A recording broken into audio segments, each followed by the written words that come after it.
ശാരീരികമായി പലവിധ രോഗങ്ങളും അതിൻ്റെ വേദനകളും അനുഭവിക്കുന്നവർ നമുക്കിടയിലില്ലേ? പലതിനും നമ്മൾ മരുന്ന് കഴിക്കുന്നുമുണ്ടാവും. മരുന്ന് കഴിച്ചിട്ടും വേദന മാറുന്നില്ല എന്നതാണ് പലരുടെയും പ്രശ്നം. എന്തുകൊണ്ടാവും കൃത്യമായി മരുന്ന് കഴിച്ചിട്ടും വേദന കുറയാത്തത്? നമ്മുടെ ആശുപത്രികളൊക്കെ വളരെ മികച്ചതാണ്. ചികിത്സാക്രമങ്ങളും മരുന്നുകളും ഫിസിയോതെറാപ്പിയും ഒക്കെ എല്ലാവരും വളരെ കൃത്യമായി ചെയ്യുന്നുമുണ്ട്. പക്ഷേ രോഗത്തിൻ്റെയും വേദനയുടെയും മാനസിക ഘടകങ്ങളെ ഇപ്പോഴും നമ്മൾ അധികം പരിഗണിച്ചു തുടങ്ങിയിട്ടില്ല. ശാരീരികമായ വേദനയ്ക്ക് രോഗിയുടെ മാനസികാവസ്ഥയുമായി ബന്ധമുണ്ടെന്ന കാര്യം നാം ഓർക്കണം. പ്രായമായവരുടെയും രോഗാവസ്ഥയിലുള്ളവരുടെയും പെയിൻ മാനേജ്മെൻറ്റിൽ മാനസിക ആരോഗ്യത്തിൻ്റെ പ്രാധാന്യം എന്താണ്? രോഗാവസ്ഥ ഒരാളുടെ ശരീരത്തെ മാത്രമാണോ ബാധിക്കുന്നത്? ഓടി നടന്ന് വളരെ ആക്റ്റീവായി കാര്യങ്ങൾ ചെയ്തുകൊണ്ടിരുന്ന ഒരാൾക്ക് ഉണ്ടാകുന്ന ശാരീരിക ബുദ്ധിമുട്ട് അയാളെ പല രീതിയിലും ബാധിക്കും. മറ്റുള്ളവർ രോഗവിവരം അറിയുന്നതോ അന്വേഷിക്കുന്നതോ ഇഷ്ടമില്ലാത്ത ആളുകളുണ്ടാവാം. പുറത്തേക്കൊന്നും ഇറങ്ങാനും ചിലർ ഇഷ്ടപ്പെടില്ല. അങ്ങനെ ഒരാളിൻ്റെ ശരീരത്തെ തളർത്തുന്നതിനൊപ്പം അയാളുടെ മാനസികാരോഗ്യത്തെയും അതിനെ തുടർന്ന് സാമൂഹിക ആരോഗ്യത്തെയും രോഗം വളരെ മോശമായി ബാധിക്കുന്നു. രോഗത്തെക്കുറിച്ചും ശാരീരിക പ്രയാസങ്ങളെക്കുറിച്ചുമുള്ള നിരന്തരമായ ചിന്ത രോഗിയിൽ ഒരുതരം നിരാശയും ഉത്കണ്ഠയും വിഷാദവും വർദ്ധിപ്പിക്കും. ഈ ബുദ്ധിമുട്ടുകൾ ഇനി ഒരിക്കലും മാറില്ല, തനിക്കിനി ഒരിക്കലും പഴയതുപോലെ ആകാൻ സാധിക്കില്ല എന്നൊക്കെയുള്ള ചിന്തകൾ അയാളെ മാനസിക സമ്മർദ്ദത്തിലേക്ക് കൊണ്ടുപോകും. മാനസിക സമ്മർദ്ദം അഥവാ സ്ട്രെസ് ശരീരത്തിൽ കോർട്ടിസോൾ പോലെയുള്ള സ്ട്രെസ് ഹോർമോണുകൾ ഉത്പാദിപ്പിക്കപ്പെടുന്നതിന് കാരണമാവും. യഥാർത്ഥത്തിൽ ഈ സ്ട്രെസ് ഹോർമോണുകൾ നമുക്ക് വളരെ ആവശ്യമുള്ളത് തന്നെയാണ്. മിതമായ അളവിൽ ഇവയെ ഉത്പാദിപ്പിച്ചാണ് ശരീരത്തിലെ ചില പ്രതിസന്ധികളെ നമ്മൾ മറികടക്കുന്നത്. അതുകൊണ്ടാണ് അവയെ ഫൈറ്റ് ഹോർമോൺ എന്ന് വിളിക്കുന്നത്. എന്നാൽ രോഗാവസ്ഥയിൽ കാര്യങ്ങൾ മാറും. രോഗത്തിൻ്റെ ബുദ്ധിമുട്ടിനൊപ്പം മാനസിക സമ്മർദ്ദവും കൂടി ചേർന്ന് കഴിയുമ്പോൾ സ്ട്രെസ് ഹോർമോണുകൾ അധികമായി ഉത്പാദിപ്പിക്കപ്പെടും. കോർട്ടിസോളിന് തലച്ചോറിൽ നമ്മുടെ ഓർമ്മയെ നിയന്ത്രിക്കുന്ന ഹിപ്പോ ക്യാമ്പസിൻ്റെ പ്രവർത്തനത്തെ സ്വാധീനിക്കാനാവും. അത് നമ്മുടെ ഓർമ്മയെ തകരാറിലാക്കും. അതേസമയം തന്നെ വികാരങ്ങളെ തീക്ഷ്ണമാക്കുകയും ചെയ്യും. ആദ്യഘട്ടത്തിൽ കോർട്ടിസോളിൻ്റെ ഉത്പാദനം തലച്ചോറിനെ ഉത്തേജിപ്പിക്കുകയും ഹൃദയമിടിപ്പ്, രക്തസമ്മർദ്ദം, കിതപ്പ് ഇവയൊക്കെ വർദ്ധിപ്പിക്കുകയും ചെയ്യും.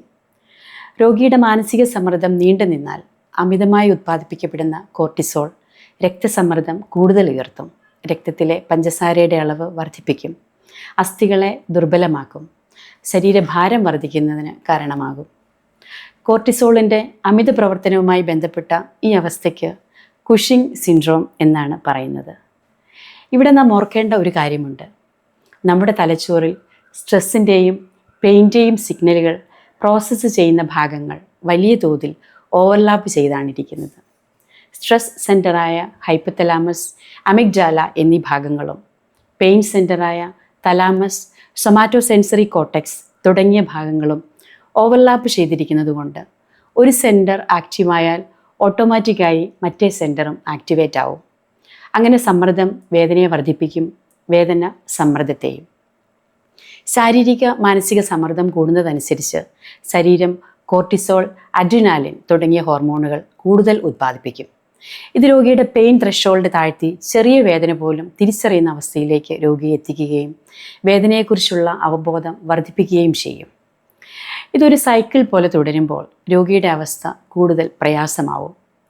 അപ്പോൾ വേദന അസഹനീയമായി അനുഭവപ്പെടും. കഴിക്കുന്ന മരുന്നും നടത്തുന്ന ചികിത്സയും ഒന്നും കാര്യമായ പുരോഗതി ഉണ്ടാക്കുന്നില്ലെന്ന് രോഗിക്ക് തോന്നാം. രോഗത്തിൻ്റെ തീക്ഷ്ണതയോ ചികിത്സയുടെ കുറവോ അല്ല യഥാർത്ഥത്തിൽ ഇവിടെ രോഗിയെ കൂടുതൽ ദുരിതത്തിലേക്ക് കൊണ്ടെത്തിക്കുന്നത്. രോഗി അനുഭവിക്കുന്ന മാനസിക സമ്മർദ്ദമാണ് യഥാർത്ഥ വില്ലൻ. അതുകൊണ്ട് തന്നെ വേദന അനുഭവിക്കുന്നയാളുടെ മാനസിക ആരോഗ്യം മെച്ചപ്പെടുത്തേണ്ടത് വളരെ അത്യാവശ്യമാണ്. അതിന് സ്വീകരിക്കാവുന്ന ഒരു മനഃശാസ്ത്ര ഇടപെടലാണ് കോഗ്നിറ്റീവ് ബിഹേവിയറൽ തെറാപ്പി അഥവാ CBT. കോഗ്നിഷൻ എന്നതുകൊണ്ട് ചിന്ത എന്നാണ് അർത്ഥമാക്കുന്നത്. ബിഹേവിയർ എന്നത് പെരുമാറ്റമെന്നുമാണല്ലോ. ഈ ചികിത്സാ രീതിയിൽ രോഗിയുടെ ചിന്തകൾക്കും പെരുമാറ്റങ്ങൾക്കുമാണ് പ്രാധാന്യം കൊടുക്കുന്നത്. പലതരത്തിലുള്ള ശാരീരിക വേദനകൾ, വിവിധ മാനസിക വെല്ലുവിളികൾ, പ്രത്യേകിച്ചും ഡിപ്രഷൻ, ഫോബിയകൾ തുടങ്ങിയവ പരിഹരിക്കാൻ ഈ തെറാപ്പി ഉപയോഗിക്കുന്നുണ്ട്. നിരവധി മനഃശാസ്ത്ര ഗവേഷണ പഠനങ്ങളിലൂടെ ഫലപ്രദമായ ഒരു തെറാപ്പിയാണ് എന്ന് തെളിയിക്കപ്പെട്ടിട്ടുള്ളതാണ് CBT. CBTക്ക് കൃത്യമായ ഒരു നടപടിക്രമമുണ്ട്. അതിൽ ഒന്നാമത്തേതാണ് കോഗ്നിറ്റീവ് റീസ്ട്രക്ചറിങ്. രോഗിയുടെ ചിന്തകൾ തിരിച്ചറിയുക എന്നതാണ് ഇവിടെ ചെയ്യുന്നത്. ഒരു വ്യക്തിയുടെ ചിന്തകൾ എപ്പോഴും അവൻ്റെ വികാരങ്ങളെയും പെരുമാറ്റത്തെയും ബാധിക്കുന്നു. രോഗിയെ ഉത്കണ്ഠയിലേക്ക് നയിക്കുന്ന പല നെഗറ്റീവ് ചിന്തകളും ഉണ്ടാവും. ഉദാഹരണത്തിന്, എനിക്ക് വേദന സഹിക്കാനാവില്ല, ഈ അവസ്ഥയിൽ നിന്ന് എനിക്കിനി മാറാൻ പറ്റില്ല, എൻ്റെ ജീവിതം ഇങ്ങനെ അവസാനിക്കും തുടങ്ങിയ ചിന്തകൾ തീർച്ചയായും രോഗിയിൽ സ്ട്രെസ് ഉണ്ടാക്കും. എന്നാൽ അതിനു പകരം ഇത് നേരിടാൻ എനിക്ക് പറ്റും, ഞാൻ ഈ അവസ്ഥയെ മറികടക്കും എന്ന് ചിന്തിക്കാൻ സാധിച്ചാൽ അതവരുടെ മാനസിക പിരിമുറുക്കം കുറയ്ക്കും. അതിലൂടെ അനാവശ്യമായി സ്ട്രെസ് ഹോർമോൺ ഉണ്ടാകുന്നത് തടയാം. രോഗിയുമായി ദിവസങ്ങളോളം സംസാരിച്ചും അവരെ മോട്ടിവേറ്റ് ചെയ്തുമൊക്കെ മാത്രമേ ഒരു തെറാപ്പിസ്റ്റിന് ഇത്ര മാറ്റങ്ങൾ രോഗിയിൽ വരുത്താൻ സാധിക്കൂ. രണ്ടാമത്തെ സ്റ്റെപ്പാണ് മൈൻഡ്ഫുൾനെസ്. വേദനയെ നേരിടുന്നതിന് ഏറ്റവും ലളിതമായ മാർഗമാണ് യാഥാർത്ഥ്യബോധത്തോടെ വേദനയുടെ അവസ്ഥയെ ഉൾക്കൊള്ളാനും അതിനോട് പ്രതികരിക്കാനും ശ്രമിക്കുക എന്നത്. ഒരു ശാരീരിക ബുദ്ധിമുട്ടുണ്ടായാൽ അതിനെ അംഗീകരിക്കുക എന്നത് അല്പം പ്രയാസമാണ്. രോഗിയുടെ മുൻകാല ജീവിതത്തെക്കുറിച്ചുള്ള നല്ല ഓർമ്മകൾ അവരെ അതിന് സമ്മതിക്കുന്നില്ലെന്ന് പറയുന്നതാവും ശരി. എന്തായാലും ബുദ്ധിമുട്ടുണ്ടായി, ഇനി എന്താണ് ചെയ്യാൻ സാധിക്കുക?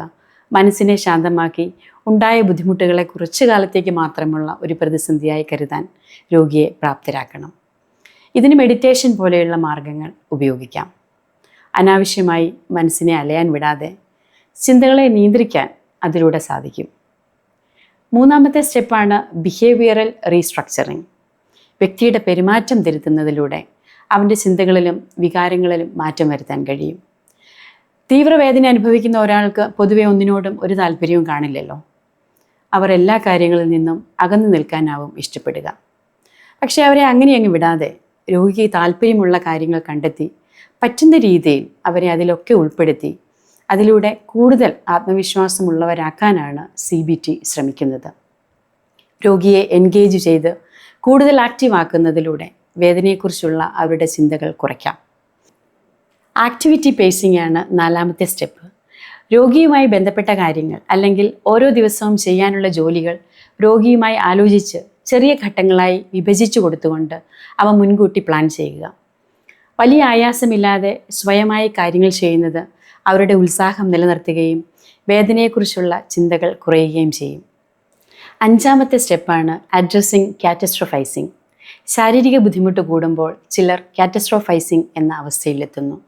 അതായത് രോഗത്തിൻ്റെ ഏറ്റവും മോശമായ ഫലങ്ങൾ മാത്രം ചിന്തിക്കുക എന്ന അവസ്ഥ. രോഗിയുടെ ചിന്തകളെ ശരിയായ രീതിയിൽ നിയന്ത്രിച്ച് ശുഭാപ്തി വിശ്വാസം വളർത്താൻ സഹായിക്കുന്നത് വഴി രോഗി സ്വന്തമായി അവൻ്റെ ചിന്തകളെയും പെരുമാറ്റത്തെയും നിയന്ത്രിക്കാൻ പഠിക്കുന്നു. CBT പൂർണ്ണമായി രോഗം മാറ്റും എന്നല്ല നമ്മൾ പറഞ്ഞു വരുന്നത്. വേദനയും ബുദ്ധിമുട്ടും മാനസിക സമ്മർദ്ദവും കുറയ്ക്കാൻ സഹായിക്കുന്ന ഒരു തെറാപ്പിയാണ് CBT. ഔഷധമില്ലാത്ത ഒരു ചികിത്സാ രീതി ആയതിനാൽ CBTക്ക് ദോഷഫലങ്ങളൊന്നുമില്ല.